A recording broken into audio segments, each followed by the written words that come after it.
বাবু তুমি এদিকে একটু শোনো। হ্যাঁ দিদি বলো। বাবু বলছো তুমি এত তাড়াতাড়ি হিসাবটা কি করে করলে? ওই তো আরে লিজ, ও ফোন দেখে বলেছে। এই বার কর দেখি তো ফোনটা। আরে অনেক, তুমি ওকে বলতে তো দাও। আরে লিজ, তোমার বিশ্বাস হচ্ছে না তো? দাঁড়াও, আমি প্রমাণ করে দিচ্ছি এক্ষুনি। তুই খুব তাড়াতাড়ি হিসাব করতে পারিস তাই না? তাহলে বলতো 821, 660 আর 590 কত হয়?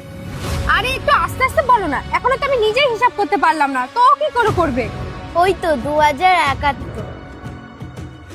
আরে একদম ঠিক বলেছে ও। তুই বলতো 420, 321 আর 290 কত হয়? ওই তো 1031।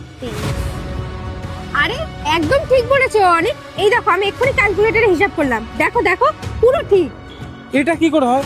তুই আরো একবার বলতো 660, 390 আর 821 কত হয়?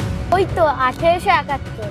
দেখো আর কিছু জিজ্ঞেস করার আছে তোমার ওকে? ও পুরো ঠিক বলেছে এবারও।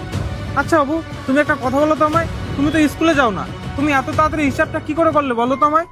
আপনারা না আমাদের পোশাক দেখেই বিচার করেন। দিদি আমিও পড়াশোনা করতে চাই, পড়াশোনা করে বড় হতে চাই, কিন্তু পরিস্থিতির চাপে স্কুলে গিয়ে পড়াশোনা করতে পারছি না। কিন্তু এই রোদে দাঁড়িয়ে আমি পড়াশোনাও করি প্রতিদিন, আর গাছও বিক্রি করি। আমরা খালি পরিস্থিতির শিকার, না হলে আমাদের মতন বাচ্চারা অনেক আগে যেতে পারে।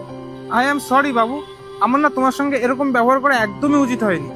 কোনো ব্যাপার না স্যার, এখনকার মানুষরা পোশাক দেখেই বিচার করে। আর হ্যাঁ বাবু, তুমি কিন্তু পড়াশোনাটা খুব মন দিয়ে করবে, হ্যাঁ? আচ্ছা তুমি তাড়াতাড়ি আমাদের ওই ফুল গাছগুলো প্যাক করে দাও, ওটা আমরা নেব। ঠিক আছে আসুন, আমি তোমাকে দিয়ে দিচ্ছি। চলো।